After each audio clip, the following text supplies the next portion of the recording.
Good morning, student. Welcome to Social Science online class of A Standard. Today we will start the new lesson in political science. The heading is Meaning and Importance of Political Science. ಗೊತ್ತಿರಲಿ political science ಅಂತ ಹೇಳಿದರೆ ರಾಜ್ಯಶಾಸ್ತ್ರ. ಮೊದಲ ಅಧ್ಯಾಯದಲ್ಲಿ ರಾಜ್ಯಶಾಸ್ತ್ರದ ಅರ್ಥ ಮತ್ತು ಪ್ರಾಮುಖ್ಯತೆಗಳ ಬಗ್ಗೆ ನಾವಿಂದು ತಿಳಿದುಕೊಳ್ಳಲು ಪ್ರಯತ್ನಿಸುವ. In this chapter you learn about the following points. Number 1, the concept of political science, ರಾಜ್ಯಶಾಸ್ತ್ರದ ಪರಿಕಲ್ಪನೆ. The process of development in political science, ರಾಜ್ಯಶಾಸ್ತ್ರದ ಪರಿಕಲ್ಪನೆಯ ಬೆಳವಣಿಗೆಯ ಹಂತಗಳನ್ನು ತಿಳ್ಕೊಳ್ಬೇಕು. The political thinkers and their contribution, ಪ್ರಮುಖವಾದ ರಾಜನೀತಿ ಶಾಸ್ತ್ರಜ್ಞರು ಹಾಗೂ ಅವರ ಕೊಡುಗೆಗಳು ಏನು ರಾಜ್ಯಶಾಸ್ತ್ರ ಬೆಳವಣಿಗೆ ಆಗಲಿಕ್ಕೆ. The very important question, the importance of political science. See here students, the political science is one of the social science dealing with the political activities of man. ನಿಮಗೆ ಒಂದು ರೀತಿಯ ಅನುಮಾನ ಇರ್ಬೋದು, ಹಾಗೆ ರಾಜ್ಯಶಾಸ್ತ್ರ ಏನು, ಅದು ಯಾಕೆ ಬೇಕು, ಅದು ಯಾವುದರ ಬಗ್ಗೆ ಅಧ್ಯಯನ ಮಾಡ್ತದೆ ಅಂತ. ಮುಖ್ಯವಾಗಿ ರಾಜ್ಯಶಾಸ್ತ್ರವು ಮಾನವನ ರಾಜಕೀಯ ಚಟುವಟಿಕೆಗಳನ್ನು ಅಧ್ಯಯನ ಮಾಡಲು ಇರುವಂಥ ಒಂದು ಸಾಮಾಜಿಕ ವಿಜ್ಞಾನವಾಗಿದೆ. So political science is one of the social science dealing with the political activities of man. Remember, it deals with the state and government. ಇದರಲ್ಲಿ ಏನೆಲ್ಲ ಬರ್ತದೆ, ಇದು ರಾಜ್ಯದ ಬಗ್ಗೆ, ಸರ್ಕಾರದ ಬಗ್ಗೆ, ಹಾಗೂ it studied the origin and nature of state and forms of political institution. ರಾಜ್ಯದ ಉದಯ ಅಥವಾ ಉಗಮ, ಅದರ ಸ್ವರೂಪ ಹಾಗೂ ಅನೇಕ ರಾಜಕೀಯ ಸಂಘ ಸಂಸ್ಥೆಗಳ ಬಗ್ಗೆ ಇದು ಅಧ್ಯಯನವನ್ನು ಮಾಡುತ್ತದೆ. The study of state is the main subject matter of political science. All of you noted this. ರಾಜ್ಯಶಾಸ್ತ್ರದ ಪ್ರಮುಖ ಅಧ್ಯಯನ ವಿಚಾರ ಏನು ಕೇಳಿದರೆ, the study of state is the main subject. ರಾಜ್ಯ ಅಥವಾ ದೇಶದ ಬಗೆಗೆ ಅಧ್ಯಯನ ಮಾಡುವುದು ಅದರ ಪ್ರಮುಖವಾದ ಅಧ್ಯಯನ ವಿಚಾರವಾಗಿದೆ. As A subject of study, political science began with the Greeks. So one question, who started the study of the political science first? Your answer is Greek. ಪ್ರಾಚೀನ ಗ್ರೀಕರು ರಾಜ್ಯಶಾಸ್ತ್ರದ ಅಧ್ಯಯನವನ್ನು ಆರಂಭಿಸಿದವರಲ್ಲಿ ಮೊದಲಿಗರು. Though Egyptian, Babylonians, Persians, Indians and Chinese have mentioned their ideas of thoughts about politics much earlier to Greeks, they failed to develop it as systematic study.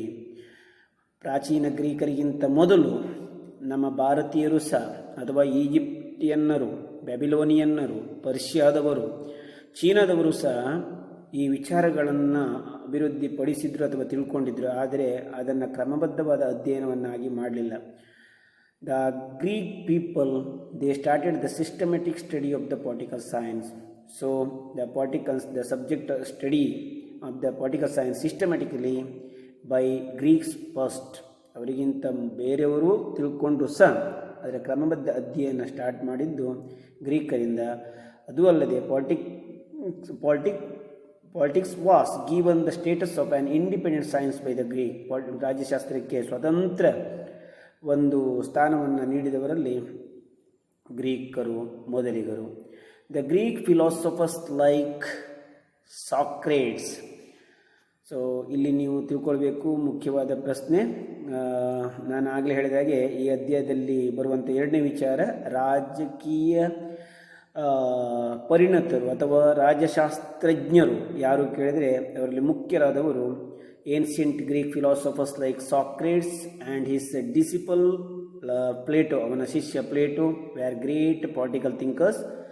Plato, in his famous book, he wrote a book that is called Republic. For the first time discussed the nature and function of state and government.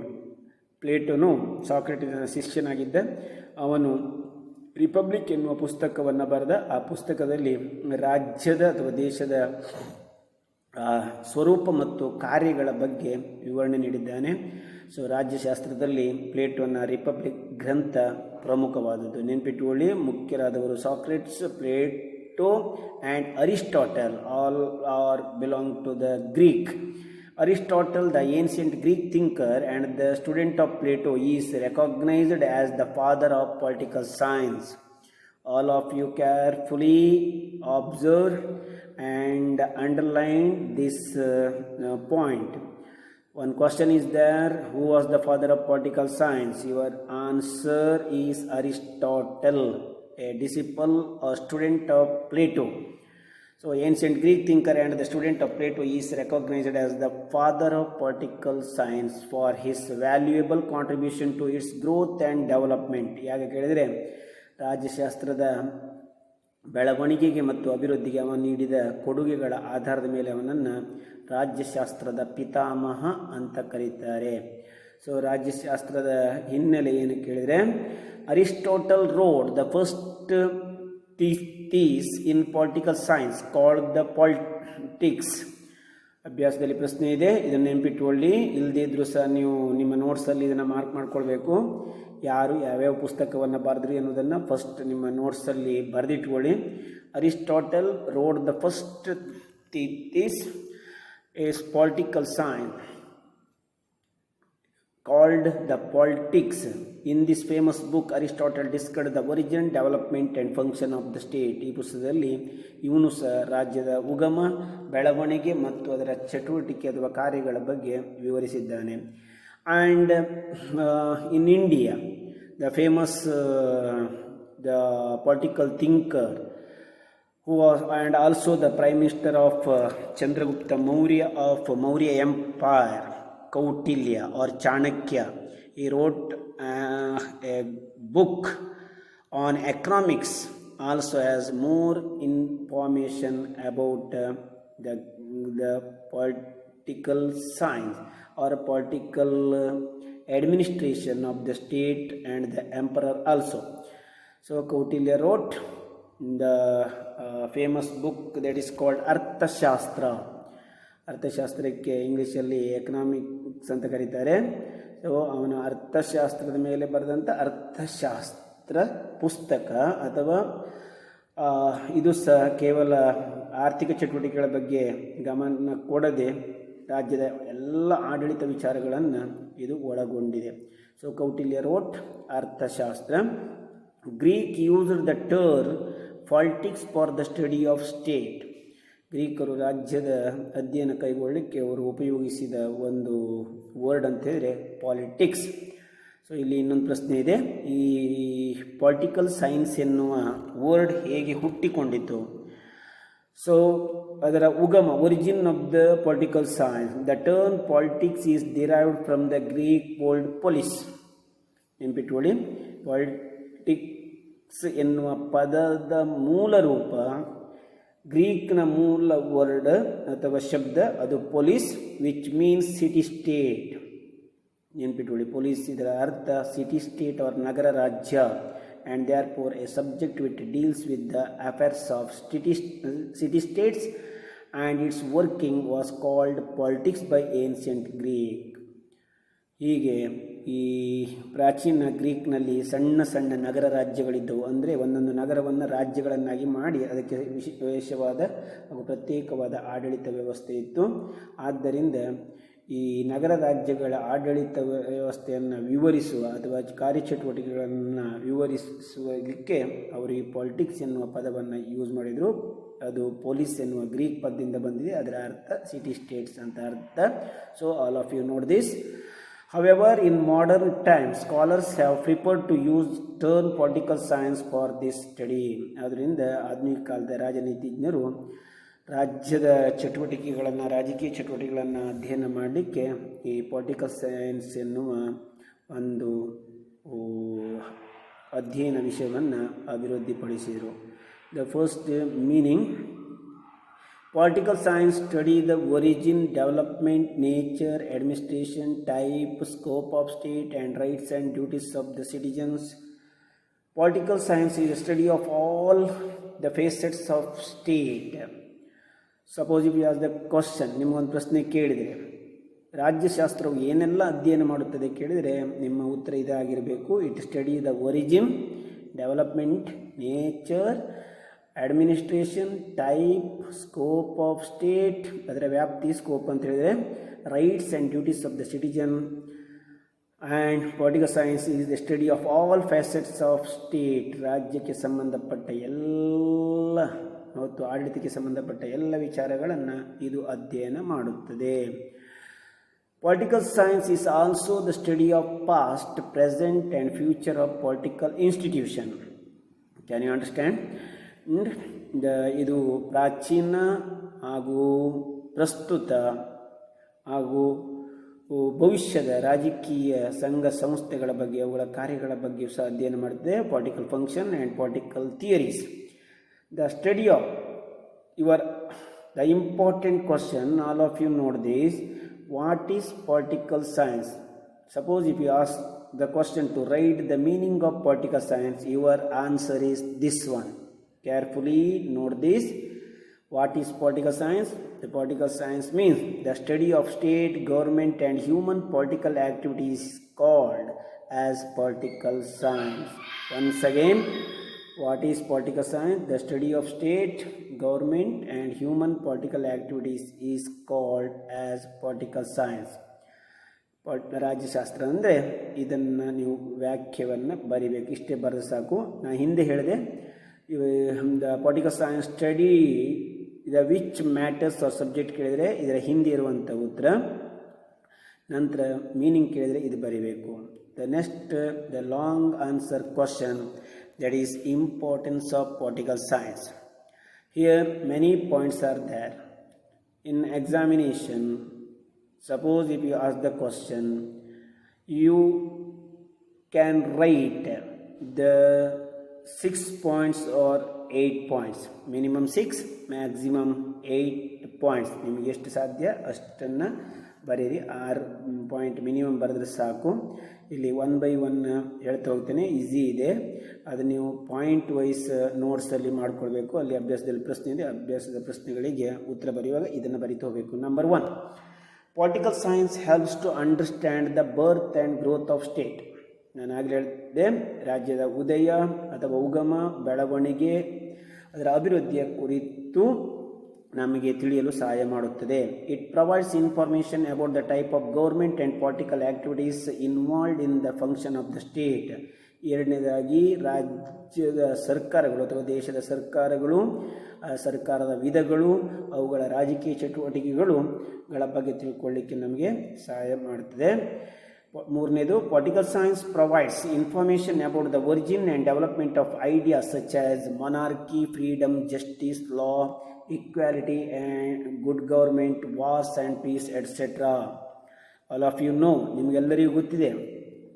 ಈಗ ಪ್ರಾಚೀನ ಕಾಲದಿಂದ ಈವರೆಗೆ ದೇಶಗಳ ಮಧ್ಯೆ, ರಾಜ್ಯಗಳ ನಡುವೆ, ಗುಂಪುಗಳ ನಡುವೆ ಏನು ಆದಂಥ ಜಗಳ ಅಥವಾ ಶಾಂತಿ ಒಪ್ಪಂದಗಳು, ಅದಕ್ಕಿಂತ ಮುಖ್ಯವಾಗಿ ನಮ್ಮ ಪ್ರಪಂಚದಲ್ಲಿರುವಂಥ ಸರ್ಕಾರಿ ಪದ್ಧತಿಗಳು ಅಥವಾ ರಾಜಕೀಯ ಪದ್ಧತಿಗಳು, ದ ಮೊನಾರ್ಕಿ ರಾಜಪ್ರಭುತ್ವ, ಫ್ರೀಡಮ್ ಅಂದರೆ ಸ್ವಾತಂತ್ರ್ಯ, ಜಸ್ಟಿಸ್ ನ್ಯಾಯ, ಲಾಸ್ ಕಾನೂನುಗಳು, ಈಕ್ವಾಲಿಟಿ ಸಮಾನತೆ, ಗುಡ್ ಗೌರ್ಮೆಂಟ್ ಒಳ್ಳೆಯ ಸರ್ಕಾರ, ಹಾಗೆ ಯುದ್ಧ ನಂತರ ಶಾಂತಿ ಇತ್ಯಾದಿಗಳ ಬಗ್ಗೆಯೂ ಸಹ ನಾವು ತಿಳ್ಕೊಳ್ಳಿಕ್ಕೆ ಸಾಧ್ಯ. ಎಷ್ಟು ಯುದ್ಧಗಳಾದವು, ಅವುಗಳ ಪರಿಣಾಮಗಳೇನು, ಹಾಗೆ ಶಾಂತಿ ಒಪ್ಪಂದ ಹೇಗಾಗಿದೆ, ಅದನ್ನು ಸ್ಥಾಪನೆ ಮಾಡಲಿಕ್ಕೆ ಪ್ರಯತ್ನ ಪಟ್ಟವರು ಯಾರು, ಇವರೆಲ್ಲರ ಬಗ್ಗೆ ನಾವು ತಿಳ್ಕೊಳ್ಳಿಕ್ಕೆ ಸಾಧ್ಯ. Next point, it provides information about the structure and function of the state and government. Very important. ರಾಜ್ಯಶಾಸ್ತ್ರದ ವಿಷಯ ವಸ್ತುವೇ ಇದು. ರಾಜ್ಯ ಅಥವಾ ದೇಶದ ರಚನೆ ಮತ್ತು ಕಾರ್ಯಚಟುವಟಿಕೆಗಳ ಬಗ್ಗೆ ತಿಳಿಯಲು ನಮಗೆ ಸಹಾಯ ಮಾಡುತ್ತದೆ. Next point, in the light of the past and the present activities of the government, political science helps to plan the future activities of the state. ರಾಜ್ಯಶಾಸ್ತ್ರವನ್ನು ಅಧ್ಯಯನ ಮಾಡುವುದರಿಂದ ಹಿಂದಿನ ಮತ್ತು ಪ್ರಸ್ತುತ ಕಾಲದ ಚಟುವಟಿಕೆಗಳನ್ನು ತಿಳಿದುಕೊಂಡು ಭವಿಷ್ಯತ್ ಕಾಲದ ಯೋಜನೆಗಳನ್ನು ರೂಪಿಸಲಿಕ್ಕೆ ರಾಜ್ಯಗಳಿಗೆ ಅಥವಾ ರಾಜ್ಯವನ್ನು ಆಳುವವರಿಗೆ ಇದು ಸಹಾಯ ಮಾಡುತ್ತದೆ. It also helps to establish a modern welfare state. ಅಲ್ಲದೆ ಅದರ ಸಹಾಯದಿಂದ ಅಥವಾ ಕ್ರಮಬದ್ಧವಾದ ಅಧ್ಯಯನದಿಂದ ಆಡಳಿತಗಾರರು ಆಳುವ ರಾಜ್ಯವನ್ನು ರಾಮರಾಜ್ಯ ಅಥವಾ ಕಲ್ಯಾಣ ರಾಜ್ಯವನ್ನಾಗಿ ಮಾಡಲಿಕ್ಕೆ ಈ ರಾಜ್ಯಶಾಸ್ತ್ರದ ಅಧ್ಯಯನದ ಅನುಭವ ಅವು ಸಹಾಯ ಮಾಡುತ್ತದೆ. ಆದ್ದರಿಂದ ನಮ್ಮನ್ನು ಆಳುವವರಿಗೆ ಅಥವಾ ದೇಶವನ್ನು ಮುನ್ನಡೆಸಬೇಕಾದ್ರೆ ಅಥವಾ ರಾಜ್ಯದ ಆಡಳಿತವನ್ನು ಕ್ರಮಬದ್ಧಗೊಳಿಸಬೇಕಾದರೆ ನಮ್ಮ ಆಡಳಿತಗಾರರಿಗೆ ಈ ರಾಜ್ಯಶಾಸ್ತ್ರದ ಅರಿವು ಅಗತ್ಯವಾಗಿದೆ. Next point, political science provides knowledge of the constitution and loss of the state. What is constitution? ಸಂವಿಧಾನ. ಮುಂದಿನ ತರಗತಿಯಲ್ಲಿ ಓದ್ತಿರಿ ವಿವರವಾಗಿ. ಇಲ್ಲಿ ಗೊತ್ತಿಲ್ಲ ನಿಮಗೆ, ನಮ್ಮ ದೇಶದವನ್ನು ಆಳಲಿಕ್ಕಿರುವ ಕಾನೂನನ್ನು ನಾವು ಕಾನ್ಸ್ಟಿಟ್ಯೂಷನ್ ಅಥವಾ ಸಂವಿಧಾನ ಅಂತ ಕರಿತೇವೆ. Constitution is called the fundamental law of the nation. ನಮ್ಮ ದೇಶದ ಮೂಲಭೂತ ಕಾನೂನನ್ನೇ ಸಂವಿಧಾನ ಅಂತ ಕರೆಯುವುದು. ಹಾಗೆ ಅದರ ಬಗ್ಗೆ ಈ ರಾಜ್ಯಶಾಸ್ತ್ರ ನಮಗೆ ತಿಳುವಳಿಕೆಯನ್ನು ನೀಡ್ತದೆ. ಹಾಗೆ ನಮ್ಮ ದೇಶದ ಕಾನೂನುಗಳ ಬಗ್ಗೆ ಅರಿವನ್ನು ನೀಡ್ತದೆ. ಇಲ್ಲಿ ಇದರಿಂದ ನಾವು ತಿಳ್ಕೊಳ್ಳೋದು ಏನಂತಂದರೆ, ಸರ್ಕಾರದ ಅಂಗಗಳು, ಯೂನಿಯನ್ ಗೌರ್ಮೆಂಟ್ ಇಲ್ಲಿ ಉದಾಹರಣೆ ಕೊಟ್ಟಿದ್ದಾರೆ. So under democracy in government there are 3 organs: legislature, executive, judiciary. ಪ್ರಜಾಪ್ರಭುತ್ವದ ಸರ್ಕಾರದಲ್ಲಿ 3 ಅಂಗಗಳಿರ್ತವೆ. ಅವುಗಳನ್ನು ಶಾಸಕಾಂಗ, ಕಾರ್ಯಾಂಗ, ನ್ಯಾಯಾಂಗ ಅಂತ ಕರೀತಾರೆ. ಇವುಗಳ ಬಗ್ಗೆ ತಿಳ್ಕೊಳ್ಳಿಕ್ಕೂ ನಮಗೆ ಯಾವ್ದು ಬೇಕು ಹೇಳಿದರೆ ರಾಜ್ಯಶಾಸ್ತ್ರದ ಅಧ್ಯಯನ ಬೇಕು. Next point, political science help to understand the organs of the government. ಇದರ ಬಗ್ಗೆ ಹೇಳಿದ್ದು ನಾನು. ಸರ್ಕಾರದ ಅಂಗಗಳ ಬಗ್ಗೆ ತಿಳ್ಕೊಳ್ಳಿಕ್ಕೆ, ಅವುಗಳ ಚಟುವಟಿಕೆ, ಅವುಗಳ ಚುನಾವಣೆ, ಅವುಗಳ ಕಾರ್ಯವ್ಯಾಪ್ತಿ, ಅವುಗಳ ರಚನೆ, ಇವುಗಳನ್ನೆಲ್ಲ ತಿಳ್ಕೊಳ್ಳಿಕ್ಕೆ ನಮಗೆ ಇದು ಹೆಲ್ಪ್ ಮಾಡ್ತದೆ. ಲೆಜಿಸ್ಲೇಚರ್ ಅಂದರೆ ಶಾಸಕಾಂಗ, ಎಕ್ಸಿಕ್ಯೂಟಿವ್ ಅಂದರೆ ಕಾರ್ಯಾಂಗ, ಜುಡಿಷಿಯರಿ ಅಂದರೆ ಯಾವುದು ನ್ಯಾಯಾಂಗ. ಈ 3 ಸೇರಿದರೆ ಸರ್ಕಾರ. ಅದು ಯಾವ ವ್ಯವಸ್ಥೆಯಲ್ಲಿ? ಪ್ರಜಾಪ್ರಭುತ್ವ ವ್ಯವಸ್ಥೆಯಲ್ಲಿ. ಆದರೆ ಮೊನಾರ್ಕಿಯಲ್ಲಿ ಇದಿರುವುದಿಲ್ಲ, ಅಥವಾ ನಿರಂಕುಶ ಪ್ರಭುತ್ವದಲ್ಲಿ ಇರುವುದಿಲ್ಲ, ಅಧಿಕಾರಶಾಹಿ ಪದ್ಧತಿಯಲ್ಲಿ ಇಲ್ಲ, ಮಿಲಿಟರಿ ಆಡಳಿತದಲ್ಲಿ ಇಲ್ಲ. ಈ 3 ಅಂಗಗಳು ಇರುವುದು ಅಥವಾ ಸರ್ಕಾರ ಅಂತ ಕರೆಯಲ್ಪಡುವುದು ಪ್ರಜಾಪ್ರಭುತ್ವ ವ್ಯವಸ್ಥೆಯಲ್ಲಿ ಮಾತ್ರ. Next point, political science develops political consciousness among the people. ರಾಜ್ಯಶಾಸ್ತ್ರ ಅಧ್ಯಯನ ಮಾಡೋದ್ರಿಂದ ನಮ್ಮಲ್ಲಿ ಒಳ್ಳೆಯ ರಾಜಕೀಯ ಪ್ರಜ್ಞೆ ಬೆಳೆಯುತ್ತದೆ. It keeps the government and the people politically alert and active. ರಾಜ್ಯಶಾಸ್ತ್ರವನ್ನು ಅಧ್ಯಯನ ಮಾಡೋದ್ರಿಂದ ನಮ್ಮನ್ನು ಆಳೋರು ಅಂದರೆ ಸರ್ಕಾರ ಮತ್ತು ನಮ್ಮನ್ನು ಯಾವಾಗಲೂ ಜಾಗರೂಕರನ್ನಾಗಿ ಮಾಡುತ್ತದೆ, ಅಥವಾ ನಾವು ಜಾಗರೂಕರಾಗಿ ಇರಲಿಕ್ಕೆ ಇದು ಸಹಾಯ ಮಾಡುತ್ತದೆ. ದೇಶದಲ್ಲಿ ಆಗುವಂಥ ಸರ್ಕಾರ ನಡೆಸುವಂಥ ಯೋಜನೆಗಳು, ಜಾರಿಗೆ ತರುವ ಯೋಜನೆಗಳು, ಅವುಗಳ ವಿಫಲತೆ ಅಥವಾ ಅವುಗಳ ಯಶಸ್ಸನ್ನು ನಾವು ಅಳಿಲಿಕ್ಕೆ ನಮಗೆ ರಾಜಕೀಯ ಜ್ಞಾನ ಸಹಾಯ ಮಾಡುತ್ತದೆ. Next point, the knowledge of political science helps leaders and civil servants to understand and solve the problems of the people effectively. ನಾನು ಈಗಲೇ ಹೇಳಿದ ಹಾಗೆ ಈ ರಾಜ್ಯಶಾಸ್ತ್ರದ ಅಧ್ಯಯನದಿಂದ ನಮ್ಮನ್ನು ಆಳುವಂಥ ನಮ್ಮ ನೇತಾರರು ಅಥವಾ ದೇಶದ ಪ್ರಮುಖರು ಅಥವಾ ಮುಖಂಡರು ಹಾಗೂ ನಾಗರಿಕ ಅಧಿಕಾರಿಗಳಿಗೆ ನಮ್ಮ ದೇಶದ ಸಮಸ್ಯೆಯನ್ನು ತಿಳ್ಕೊಂಡು ಆ ಸಮಸ್ಯೆಯನ್ನು ಹೋಗಲಾಡಿಸಲಿಕ್ಕೆ ಪರಿಣಾಮಕಾರಿಯಾಗಿ ಇದರ ಅಧ್ಯಯನದ ಅನುಭವ ಸಹಾಯ ಮಾಡುತ್ತದೆ. The knowledge of political science help to raise good leadership and good citizen. ರಾಜ್ಯಶಾಸ್ತ್ರದ ಅನುಭವ ಅಥವಾ ನಾಲೆಜ್ ಏನಾಗುತ್ತೆ ಕೇಳಿದರೆ, ರೈಸ್ ಗುಡ್ ಲೀಡರ್ಶಿಪ್, ಒಳ್ಳೆಯ ಮುಂದಾಳತ್ವ ಅಥವಾ ಮುಖಂಡತ್ವ ಬೆಳೆದು ಬರಲಿಕ್ಕೆ ಅಥವಾ ಒಳ್ಳೆಯ ನಾಗರಿಕನಾಗಲಿಕ್ಕೆ ಇದು ಸಾಧ್ಯ ಆಗುತ್ತೆ. ಈಗ ನಮ್ಮ ದೇಶದ ರಾಜಕೀಯದಲ್ಲಿ ನಾವು ಒಳ್ಳೊಳ್ಳೆಯ ನೇತಾರರನ್ನು ನೋಡ್ತೇವೆ. ಆ ನೇತಾರರು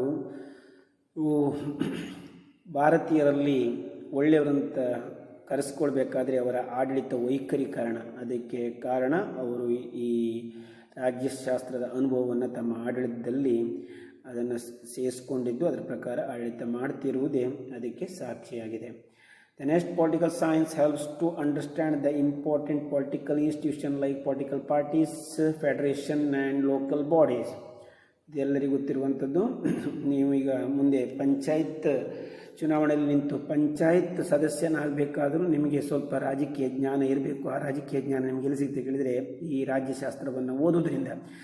ಹಾಗೆ ಇದರ ಅನುಭವ ಅಥವಾ ನಾಲೆಜಿಂದ ರಾಜಕೀಯ ಸಂಸ್ಥೆಗಳಾದ ರಾಜಕೀಯ ಪಕ್ಷಗಳು ಅಥವಾ ಫೆಡರೇಷನ್ ಒಕ್ಕೂಟಗಳು ಮತ್ತು ಸ್ಥಳೀಯ ಘಟಕಗಳ ಬಗ್ಗೆ, ಅಂದರೆ ನಿಮಗೆ ಗ್ರಾಮ ಪಂಚಾಯತ್ ಇರ್ಬೋದು, ತಾಲೂಕು ಪಂಚಾಯತ್ ಇರ್ಬೋದು, ಅಥವಾ ಜಿಲ್ಲಾ ಪಂಚಾಯತ್ಗಳ ಅವುಗಳಿಗೆ ನಡೆಯುವ ಚುನಾವಣೆ, ಅವುಗಳ ಕಾರ್ಯ, ಸದಸ್ಯನ ಆಗಿ ಆಯ್ಕೆ ಆಗಬೇಕಾದಂತೆ ಇರಬೇಕಾದ ಅರ್ಹತೆ, ಅವನ ಅಧಿಕಾರ ಅವಧಿ, ಅವನ ಕಾರ್ಯ ಅಥವಾ ಅವನ ಅಧಿಕಾರದ ಮಿತಿಯನ್ನು ತಿಳ್ಕೋಬೇಕಾದ್ರೆ ನೀವು ರಾಜ್ಯಶಾಸ್ತ್ರವನ್ನು ಓದಿದರೆ ಅದು ಅರ್ಥ ಆಗ್ತದೆ.